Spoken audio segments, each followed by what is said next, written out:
Na ni jioni njema mpenzi mtazamaji wa Runinga Magharibi, tunakatiza yale yanaendelea bungeni kuweza kuletea taarifa za moja kwa moja kutoka studio zetu za TV Magharibi hapa Bungoma, ikiwa ni saa 2 kamili majira ya Afrika Mashariki, siku ya 8 ya mwezi wa 10 mwaka 2024. Bila kusahau mtazamaji, yale ambayo yanaendelea katika bunge la kitaifa kuhusiana na mswada wa kubanduliwa kwake naibu wa rais Rigathi Gachagua. Mengi yametendeka hii leo, nitakuwa na kuweza kumegea kidogo tu ya yale ambayo yameweza kuendelea hii leo katika bunge la kitaifa.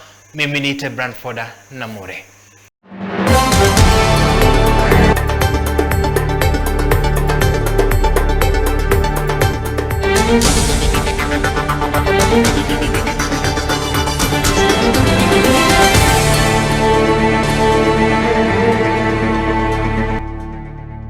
Na mtazamaji, tuanze taarifa zetu jioni ya leo na taarifa kwamba naibu wa rais Rigathi Gachagua ameendelea kujitetea dhidi ya shutuma zinazomkabili, ambapo amepinga madai kwamba alitumia afisi yake kujilimbikizia mali. Gachagua anasema kwamba baadhi ya mali yanayodaiwa kwamba alipata kwa njia ambayo si halali ni aliyekuwa nduguye marehemu Nderitu Gachagua. Kuhusiana na wadai kwamba kushawishi kandarasi usambazaji wa neti za kupewa kampuni ya mwanawe, Gachagua anasema ombi la zabuni lilitumwa na kampuni ya kimataifa ya Shobika Impex Limited ambayo ilisaini makubaliano ya kufanya kazi na ile ya mwanawe.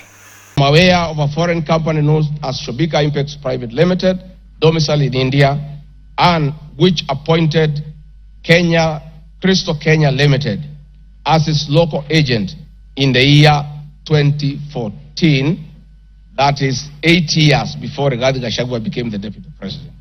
To date, Crystal Kenya Limited has complied with the agency terms between itself and Shobika Impex Private Limited, annexed hereto and marked as Annex RG18 in an appointment agency letter by Shobika Impex Limited in the year 2014. Sometime in 2023, Kenya Medical Supplies Authority advertised tender number GFATM Mall NFM 2022-2023 for supply of long-lasting insecticidal nets using the international open tendering method of procurement on behalf of the Global Fund. The monies for supply of the nets, as per my understanding, was a pure grant from the Global Fund. I am aware that Shobika Impex Limited still participates in doing business with and has not been debarred by the Global Fund to date.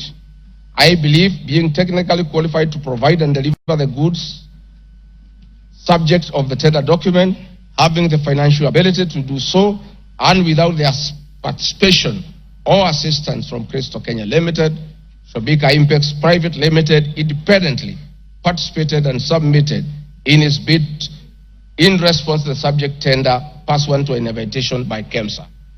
Having not participated in the subject tender, Crystal Kenya Limited did not submit any of the documents in response to the subject tender. Specifically, Crystal Kenya Limited did not submit a bid board or tender security in its name in response to the subject tender. It is therefore not true that Crystal Kenya submitted. Mtazamaji, tukisonga mbele na taarifa zetu jioni ya leo, ni taarifa kwamba naibu wa rais Rigathi Gachagua amepuuzilia mbali madai ya kumkosea heshima Rais William Ruto kwa kukosa kutekeleza majukumu aliyokuwa amepewa kama naibu wa rais. Naibu wa rais amesema kwamba jambo lilotakiwa kutekeleza ilikuwa ni kinyume na ahadi walizotoa Wakenya wakati wa kampeni wakiwa pamoja na Rais William Ruto. I've been accused of undermining the president and the cabinet by allegedly making contradictory public statements from the position taken by cabinet regarding the evacuation of the people residing along the Nairobi River. My response, Mr. Speaker, is that Article 147 of the Constitution provides that the Deputy President shall be the principal assistant of the President and shall deputize the President in execution of the President's functions. Article 28, which states that every person has inherent dignity and the right to have the dignity respected and protected. Article 29C, Mr. Speaker, states that every person has the right to freedom and security of the person, which includes the right not to be subjected to any form of violence from either public or private sources. Section 15G1 of the Land Act states that notwithstanding any provisions to the contrary in this act or in any other written law, all eviction shall be carried out in a strict accordance with the following procedures. Be preceded by proper identification of this taking part in the eviction or demolitions. Be be preceded by the presentation of formal authorizations for action. C, where groups of people are involved, government officials or their representatives be present during an eviction. D, be carried out in a manner that respects the dignity, right to life and security of those affected. E, include special measures to ensure effective protection to groups of people who are vulnerable, such as women, children, the elderly, and persons with disabilities, including special measures to ensure that there is no arbitrary deprivation of property or possessions as a result of the eviction.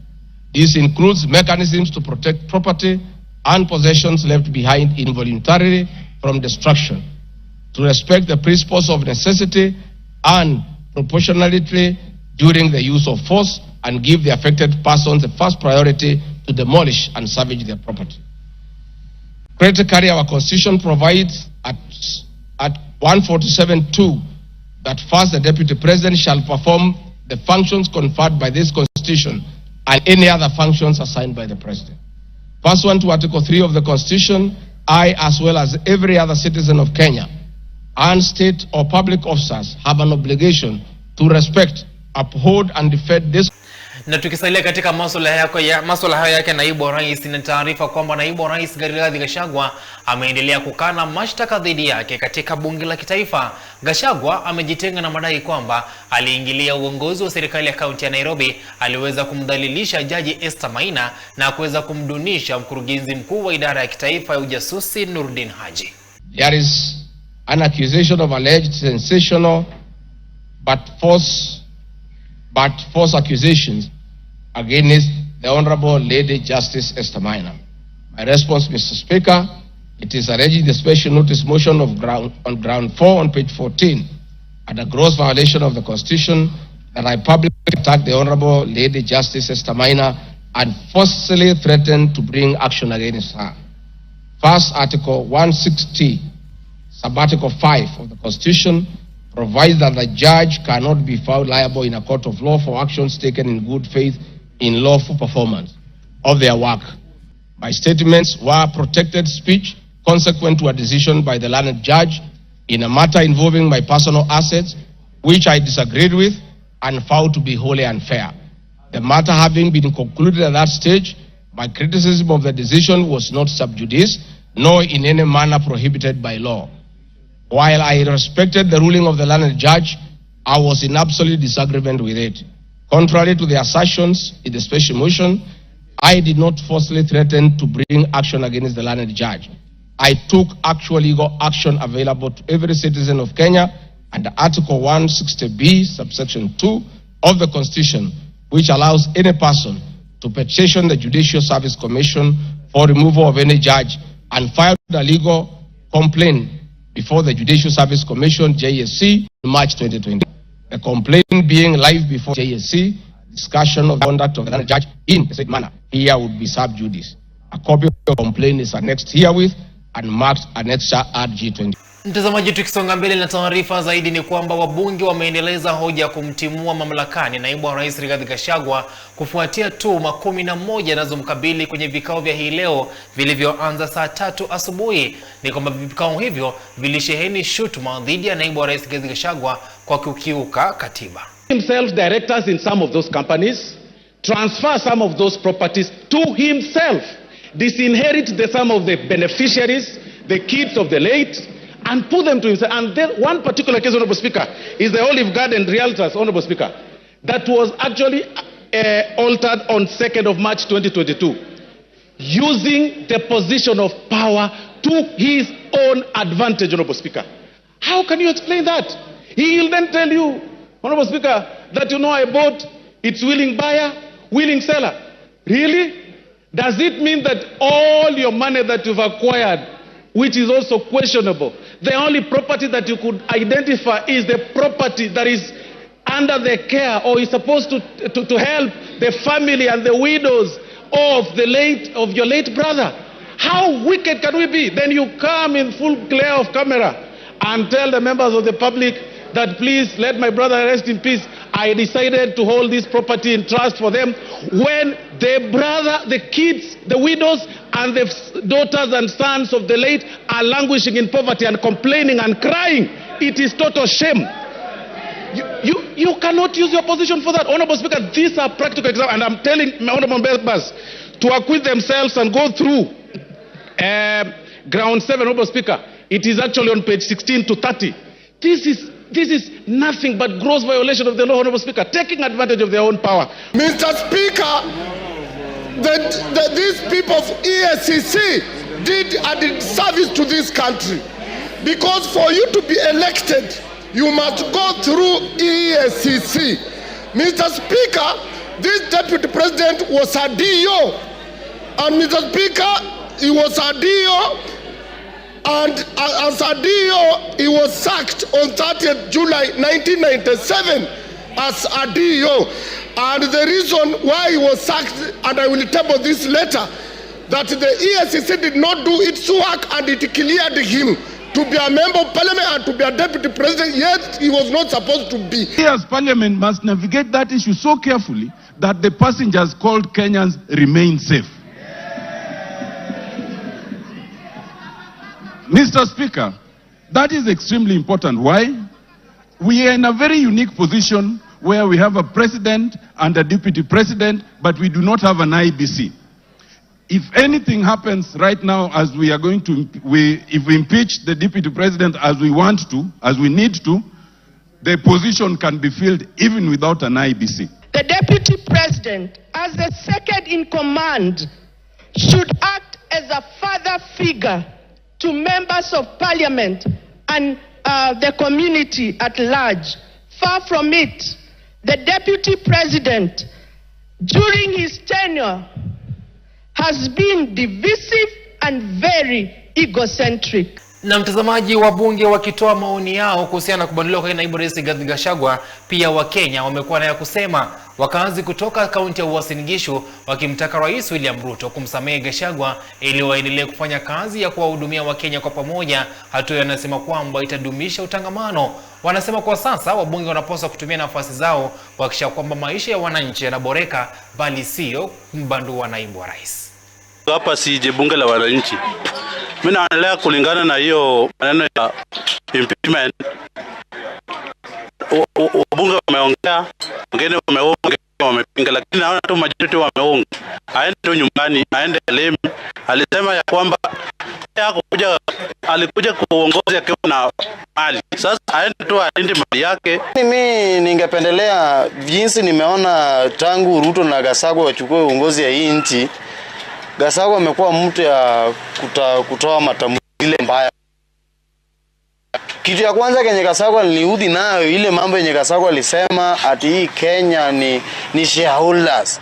Sasa mimi nikajiuliza, kwani hawa matrefs wenye umebaki kama wangekuwa kwa serikali pale hao wangekuwa wanapata nini? Tunaona hawa ma-MP wanaongea mpaka mambo mengine ya yenyewe. Juu ninasikia mpaka mama ameongea vibaya. Amesema Gachagua ameita wa malaya. Na sijui malaya ni aina gani, labda watutafutie. Sisi hatujui hiyo mambo. Lakini sasa vile wanaongea wameshimba. Lakini wao wakiwa wameshimba, sisi vile hatujashimba. Wajua hivyo. Na sasa wajua sisi ndio tuko na nguvu. Si wanasema walikuwa wanasema wachukue maoni. Lakini kuenda kuchukua maoni Kisumu na Gachagua kuchaguliwa Kisumu. Gachagua alichaguliwa Mount Kenya na Eldoret. Sasa tungeambiwa kuenda Eldoret na Mount Kenya. Juu kuambia mtu wa Kisumu na Mombasa ati aende achukue maoni ya Gachagua na hakumchagua, hiyo ni ujinga gani? Hiyo mambo yote tunaona ni kuwekelewa. So hii mambo tungeuliza rais kama yeye ndiye sisi wananchi ndio tulijichagulia huyo deputy president. Hata kama walifanya hiyo public participation, hawai kufanya kwa ile njia inayofaa. Ruto ndiye president yetu na tumemheshimu. Sasa bila hasa kusema aseme Gachagua aende mara 5 kwa vile tuliagana miaka 5. Aliomba msamaha, angesamehewa tu. Juu hata yeye alichangia pakubwa serikali kwa mamlaka. Yeye angeomba, bila aliomba angesamehewa tu. Kwa ana makosa na Rigathi Gachagua alichangia sana kura. Sioni kama kuna hoja yeye atolewe kwa. Mtazamaji, taarifa hiyo inanipa fursa kuweza kuchukua mapumziko mafupi katika habari hizi za magharibi jioni, na kabla sijaweza kuondoka ni mtazamaji, tuangazie swali la siku ambapo nakuuliza, je, unadhani kwamba uamuzi wa Rais William Ruto kupinga udhibiti wa makanisa utachangia pakubwa kuongezeka kwa visa vipotovu kanisani? Je, unadhani kwamba uamuzi wa Rais William Ruto kupinga udhibiti wa makanisa utachangia kuongezeka kwa visa potovu kanisani? Tuma jumbe zako kupitia nambari ya studio ambayo ni 0723820016 ama pia utembelee ukurasa wetu wa Facebook TV Magharibi. Tuma pale jumbe zako mtazamaji, na moja kwa moja nitakuwa nazisoma hewani. Baada ya muda usio mrefu nitakuwa narejea na taarifa zaidi. Kumbuka kwamba nao mahojiano ya moja kwa moja na Philip Wanyonyi na pia makala ya Kilimo Faida.